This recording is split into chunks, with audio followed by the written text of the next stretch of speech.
Your Grace the Archbishop, the other leaders of the Church, from the Catholic Church who are present here today, the Catholic Education Director, principals, teachers, ladies and gentlemen. It gives me much pleasure to be here. In fact, when I was at Marist, I always wanted to come to St. Joseph's, but it's the first time I actually got to come to St. Joseph's.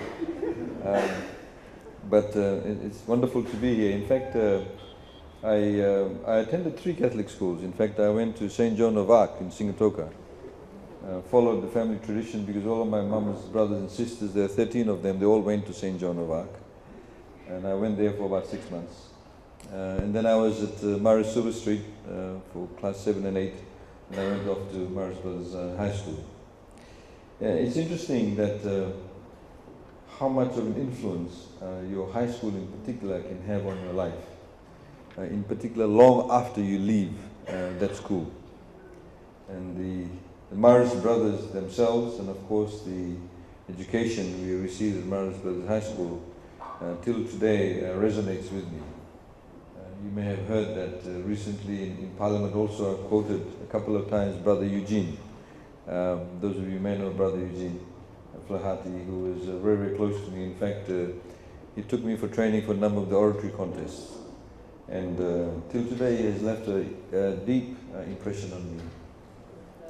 Ladies and gentlemen, the Honourable Prime Minister, of course, who was supposed to be here, and I'm filling in for him, is currently in USA, in Chicago. As you know that we have been given the presidency of COP23. The Honourable Prime Minister is assuming the presidency. Technically, we get the presidency at the meeting itself, which will be in November, but he has to take on that role much before November. So in fact, he met a number of climate leaders yesterday, our time, in respect of those climate leaders in the private sector. And the Fijian government's agenda is to ensure that we bring all stakeholders to the climate change action agenda. The reason why I raise this, ladies and gentlemen, is because climate change, or the effects of climate change, has a direct impact on our schools. There's a direct impact on the way we live our lives. There's a direct impact on the way that your students will interact with you. It has a direct impact on the demographic changes, socioeconomic changes, because it's not about a single climatic event. You know, we get a very terrible cyclone like Cyclone Winston, but it's also about the everyday changes that it has an impact on. Because of changing weather patterns, we may need to use different seeds. Because of changing weather patterns, we may need to plant at different times. Because of changing weather patterns and encroaching waters, we now have to remove our villages to higher ground. We've already removed 3 villages, or relocated villages, 3 of them already. There's another 40 that has been earmarked that need to be moved to higher ground. It has a huge impact on schools. There's a huge impact on sustainable livelihoods of people who traditionally may have sought their everyday subsistence living in a particular area. They no longer can do that. So we have to find alternative methods for them to be able to access that livelihood that they probably used to enjoy previously. I would like to very briefly talk to you about some 3 or 4 fundamental issues. And one of them, of course, as I mentioned, is climate change. But the other one, of course, is that 69.4% of the Fijian population is below the age of 40. Which means that when, I think generally most of us are of the same age group, when we were in high school, when we were in primary school, the demographic change, the demographic composition was very different. When we were in high school, we did not have mobile phones. We did not have that level of technology that's available today. That has an enormous impact on how you need to interact with your students, on how government needs to be able to deal with the issues that will emanate because of those demographic changes. When we had speeches before, we never could hear that. Because, you know, people have mobile phones. But this morning I was just talking to my wife, and we were talking about teenage pregnancies. and how that actually has an impact, because yesterday we had a gathering of a number of the UN agencies that are in town today. They were in town yesterday, and we met the head of the UNFPA, and we talked about things such as the demographic changes, the opportunities we need to create for our children, and the need for us to be able to address issues such as teenage pregnancies. And the language we must use, because obviously the moment you talk about that, there is a level of reticence, if you like. People do get their backs up against the wall.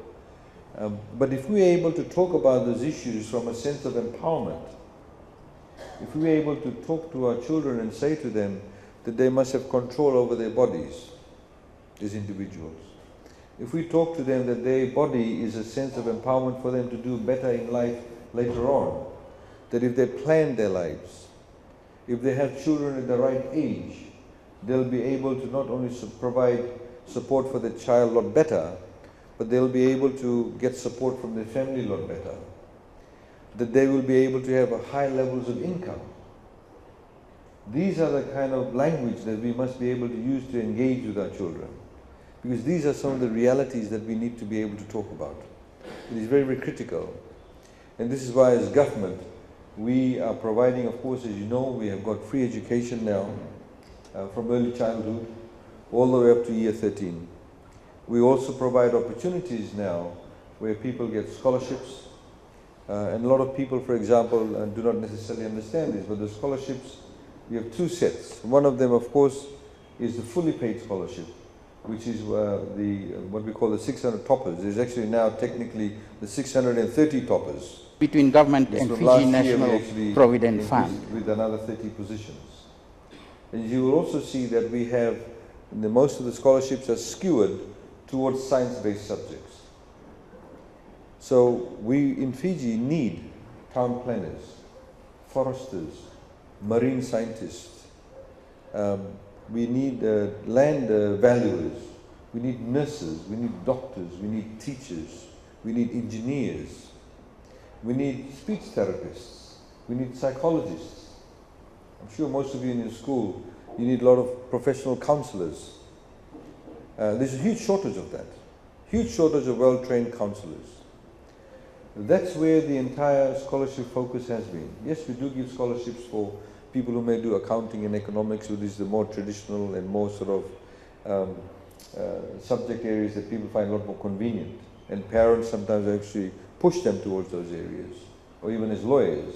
But we don't give scholarships for people to become lawyers, because we believe there's quite a few lawyers in the market. But there's a shortage of all those other areas that I highlighted.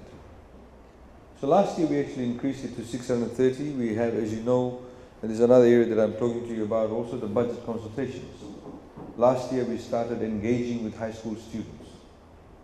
The reality now is that, as I've highlighted, that the bulk of the population is below the age of 40. A lot of them are below the age of 18. We need to be able to engage with them. These are the people who traditionally, if they get convicted, they go to an adult prison. If they can join the military, they can join the police, they can join the prisons department. They pay taxes. But previously, they could not vote. Previously, if they wanted to get married, a female could get married from the age of 16 to 21 with parents' consent. A male could get married between the ages of 18 and 21 with parents' consent. Now, as the law stands and is defined under the UN, a person becomes an adult at the age of 18. You stop being a child the moment you reach the age of 18. So they can now get married at the age of 18 without anybody's consent, as long as the other partner is consenting. So these are some of the changes that have taken place. So we are bringing about these changes. We are providing a particular focus. So the message, I suppose, that I'm trying to say to you is the message you need to give to the children. There's a number of wonderful opportunities that do exist. And if we are able to impart that knowledge to them, that if you, for example, do not take control over your bodies, you will be actually denying yourself of all those opportunities. That type of language we can use. How we go about empowering our bodies, in particular the girl bodies or the women bodies, is something that we need to be able to talk to them about. But the whole idea is about empowering them. And that is very critical. In the same way, when you talk about domestic violence, we need to be able to talk about it in the sense of empowerment, in the sense of respect. I mean, Catholic education is, and one of the things that we do value is, of course, things like truth, speaking the truth. Irrespective of whether the truth may sound very harsh, irrespective of whether the truth is something that may go against the norm. The reality is there are a number of things that are happening in our society that we need to be able to discuss openly and freely. Otherwise, we will not be able to address those issues. In the same way, for example, the domestic violence did exist. It was there. It was not spoken about.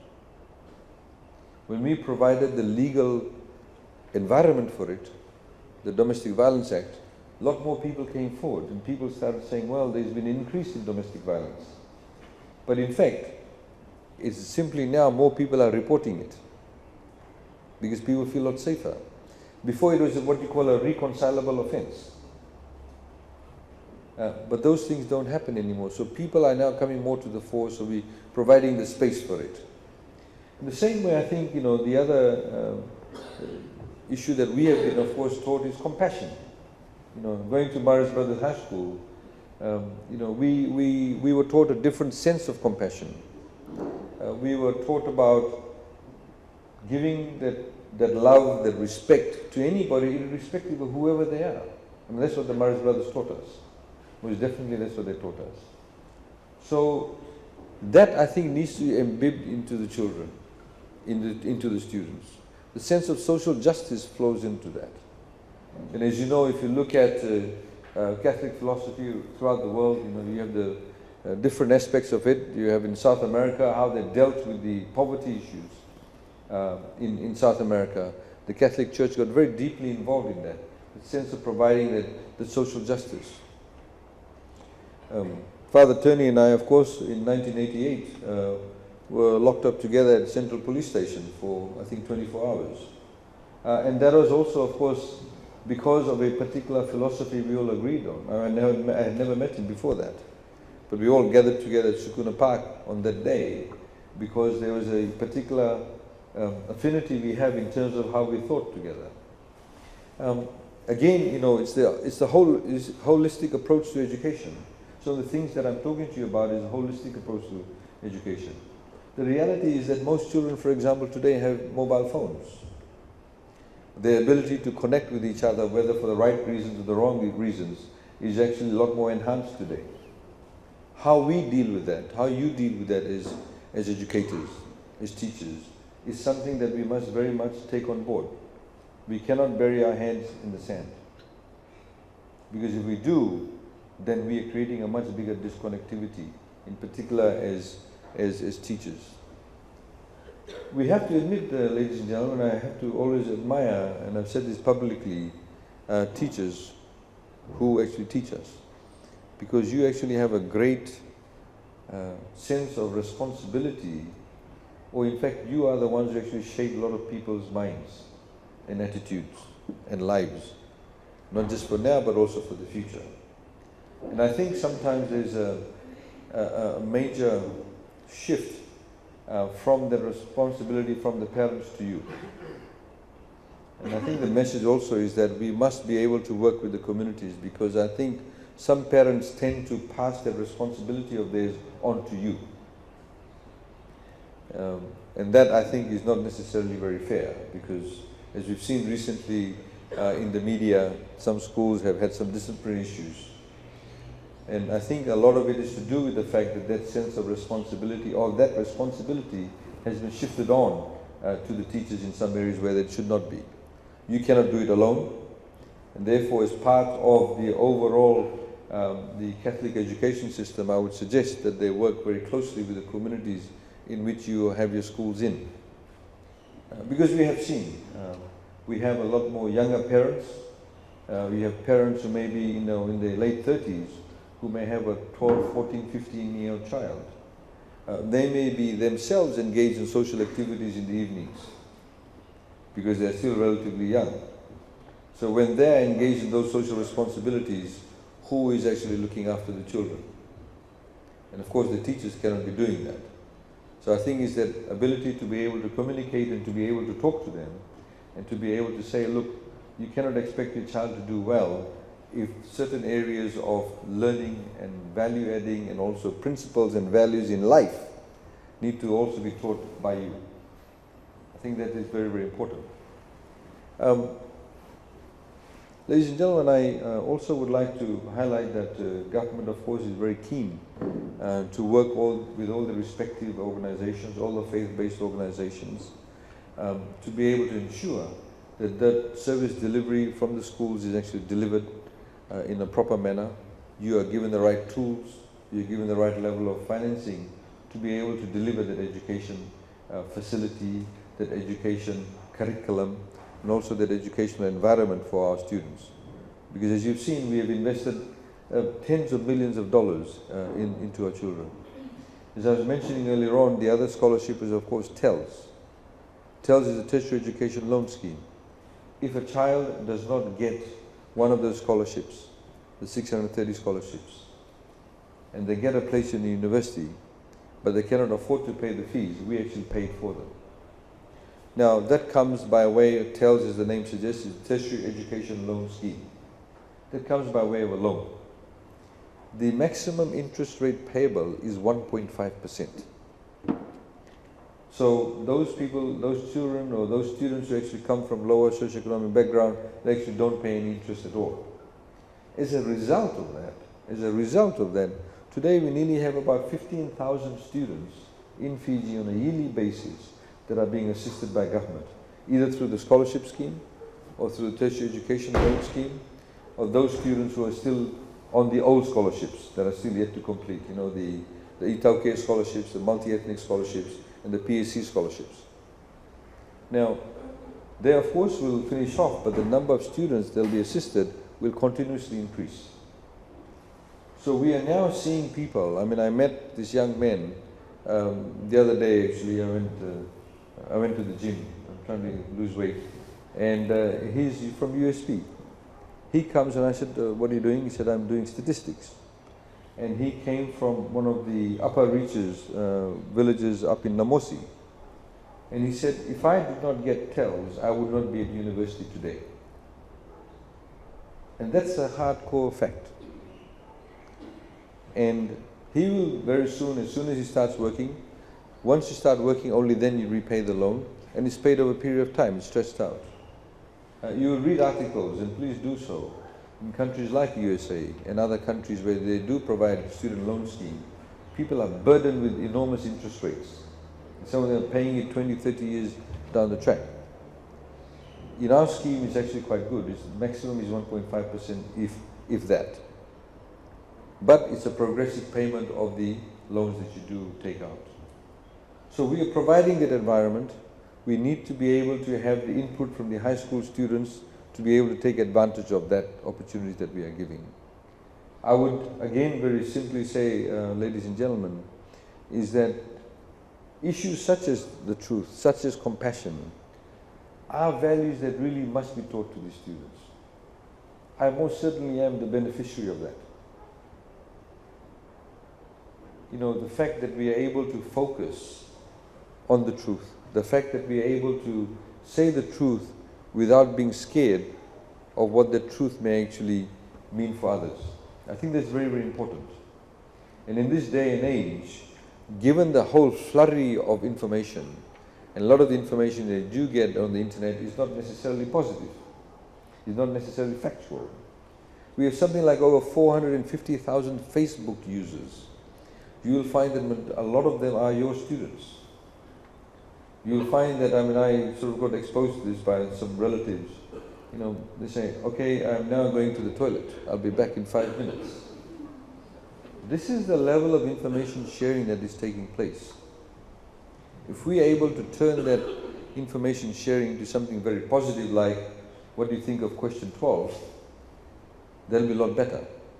How do we do that? Is obviously being able to inculcate a different cultural approach to technology. whilst technology is great, it gives you better tools, and we've got the Ministry of Education now also talking about, digital learning. We are now providing, for example, digital television, as was mentioned earlier on. We're creating more opportunities for free-to-air television. You would have seen one television station has just been assigned to the parliamentary proceedings. That's all it does. We can have other other channels coming up for that, and we hope to work together with the Ministry of Education and also with your input.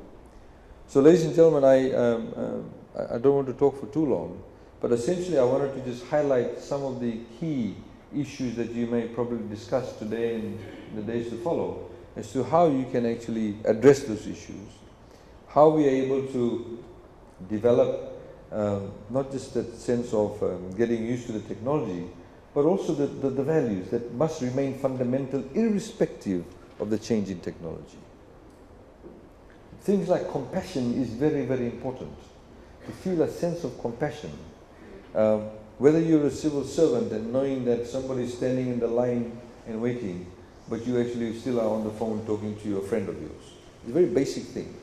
If you have a farmer who may turn up at the counter and he's come 3 times now, and you've sent him back 5 times to say, get this form. Why weren't we able to give him the right information all at once at the same time? It cost him probably $3 to catch the bus or $5. For him, that's a lot of money. For a villager to come down from a rural area to come down to a local town or city is a big deal for them. So these are the kind of, when I talk about compassion, this is what we mean. It's not just simply about, making an annual donation or giving money. Sometimes money is not compassion. It's your time. It's your time, is your ability to divert that energy to feel a sense of not just affinity, but empathy for that particular person, putting yourself in their shoes. Irrespective of where they come from, irrespective of their ethnicity, irrespective of their religion, is a sense of humanity that we must be taught.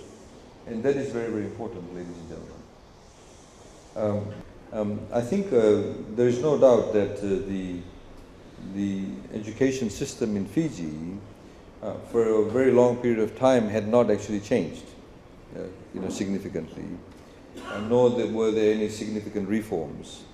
And whether these new reforms are actually having a deleterious impact, but you say that it does, and how we can tweak that to suit it to modern 21st Fiji is something obviously that the Ministry of Education can deal with. But most certainly I can take what you have said now to the Minister of Education, and I'm sure he'd love to talk to St. Joseph's about that.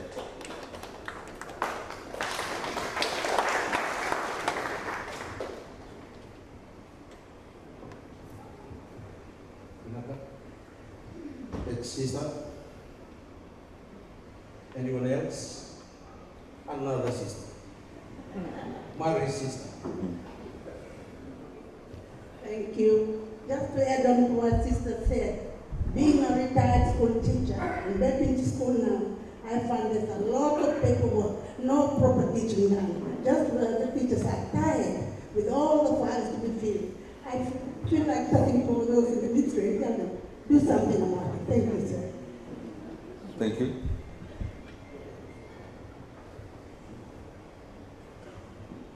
Whilst the mic is going over to the next gentleman, the other thing that I wanted to also mention to you, those of you who receive your salaries from government, is that we carried out last year, in a very fundamental manner, the civil service reform process.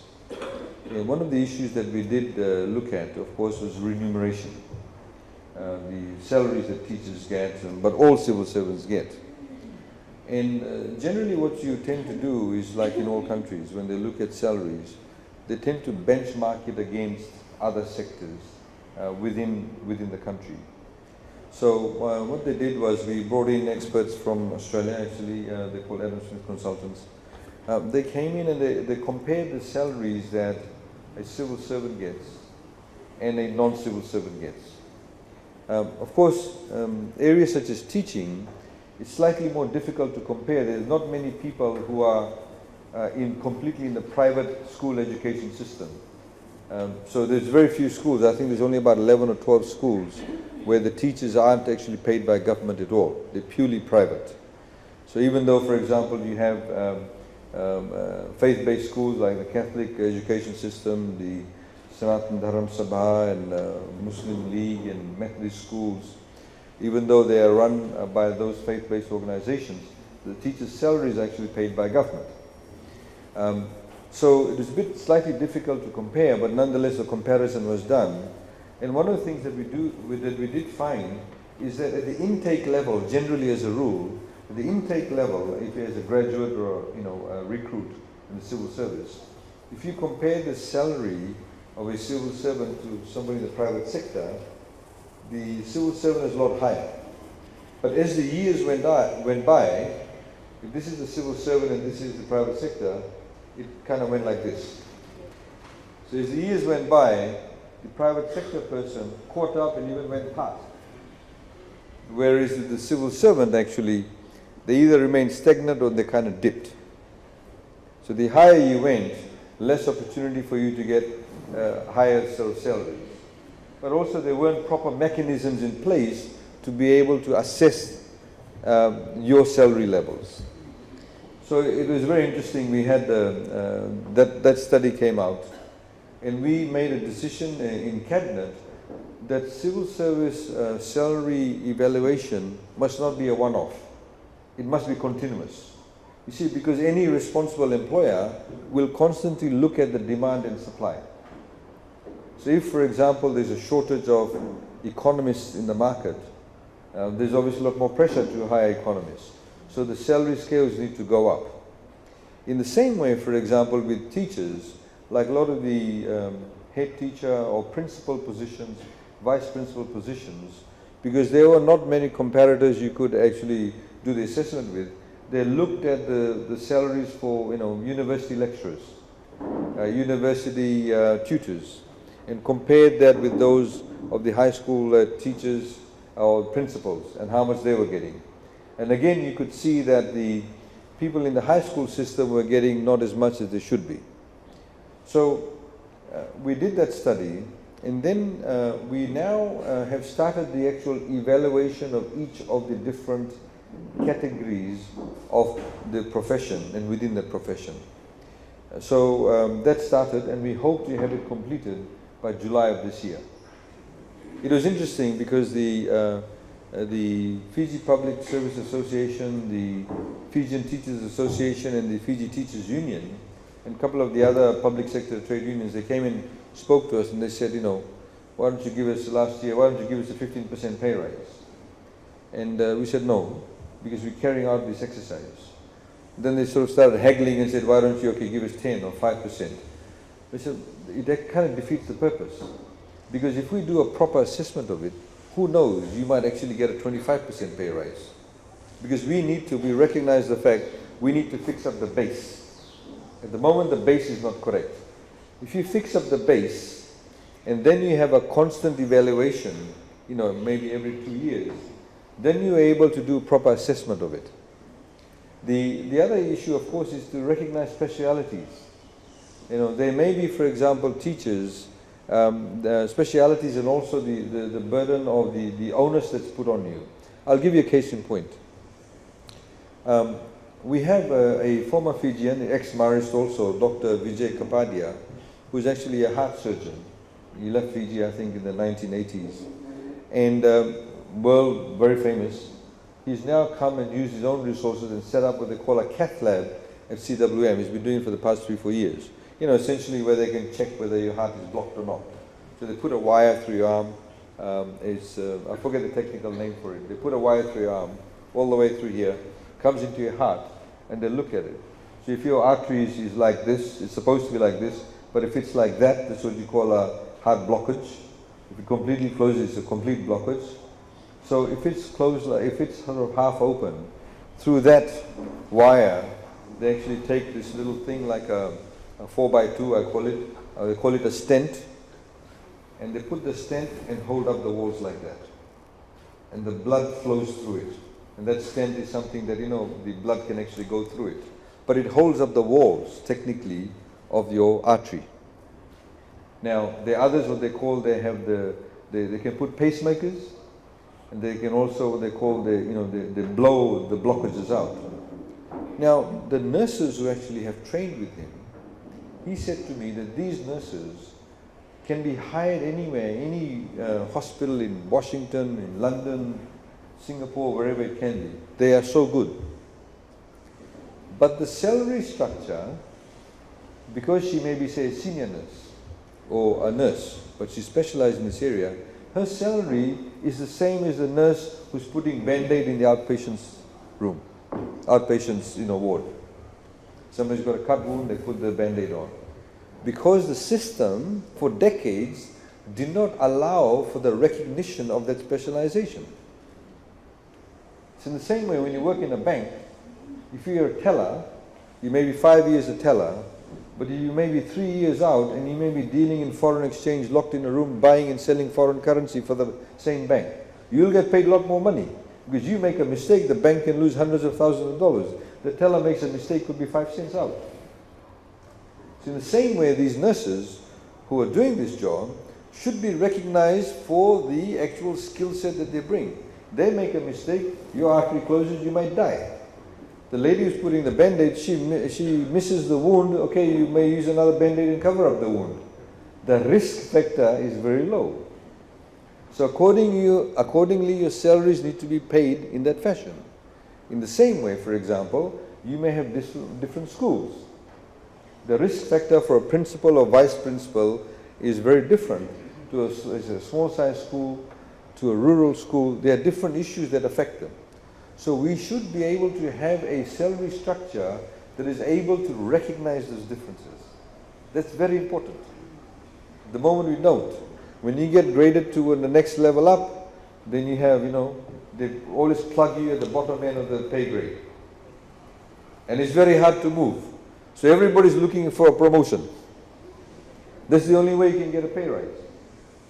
So you see, in Fiji, we're always pursuing job titles. We're not pursuing job satisfaction. We're not pursuing what the job will actually give you, the job description. We pursue job titles. It's a fact. We've had people, for example, who may be in a particular ministry. They may be specialists in forestry. But they know there's no way forward because the guy who's above him has been there for 20 years and he's not going to get a raise, or promotion, even though the person below him may be a lot better than him. So what does he do? He'll look for a vacancy in some other ministry so he can get a job rise. So he may have spent 15 years, he may be a specialist forester. Next thing you know, he's working for Ministry of Women or Social Welfare, because he wants the pay rise. We must encourage specialization. We must encourage people to pursue specific career paths. And the only way you can do that also is not just attract people to that, but also ensure that the incentives by way of salaries is given to them. So that's the exercise that's taking place, ladies and gentlemen. I heard that it was said that we're denying pay rises. I think you recently had the AGM for the Public Service Association, so people kind of get all wired up before the elections. But the fact of the matter is that we are focusing on that. We want to have regular job evaluations. We want to get the base right, and the base will be set right this year. We would like the exercise completed before August, because the budget, new financial year actually starts on the 1st of August. We'd like to factor that into the budget.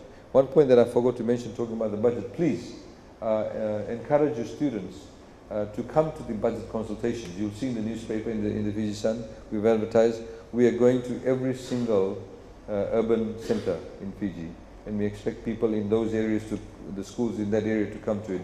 We're in Nosori, we're in Suva, we're in Navua, we're in Singatoka, we're in Nandi, Ba, Lotoka, Tavua, Rakiraki, Sabu-Sabu, and Lambasa. So if your schools are there or in that area, please come to that and get your students to participate. In fact, the respective ministries have been informed that wherever there is a technical skill set that is required, and there is nobody to fill in that position, they have the ability to seek individual extensions for those people. So we do that. It depends on the individual ministries to be able to make that request. So we have said, for example, we have extended the terms for people who are doctors, who are teachers, who are nurses. So if there are teachers who have a particular skill set, a technical skill set that is not available within the system, then the Ministry of Education can make those requests to fill in those gaps. But the blanket approval is not something that we do give in any of the ministries, because as I mentioned earlier on also, it's a balancing act. There are people also, if you look at the unemployment rate for youth is very high compared to the normal unemployment rate. When I say very high, it's higher than the unemployment rate of normal adults, the overall unemployment rate. But wherever there is a technical skill set that's missing and it's not available and there is a need for it, the individual ministries can make those extensions for those over the age of 55. There's nothing stopping that. Through sorrow and That was supposed to be our last love that will never die with strength.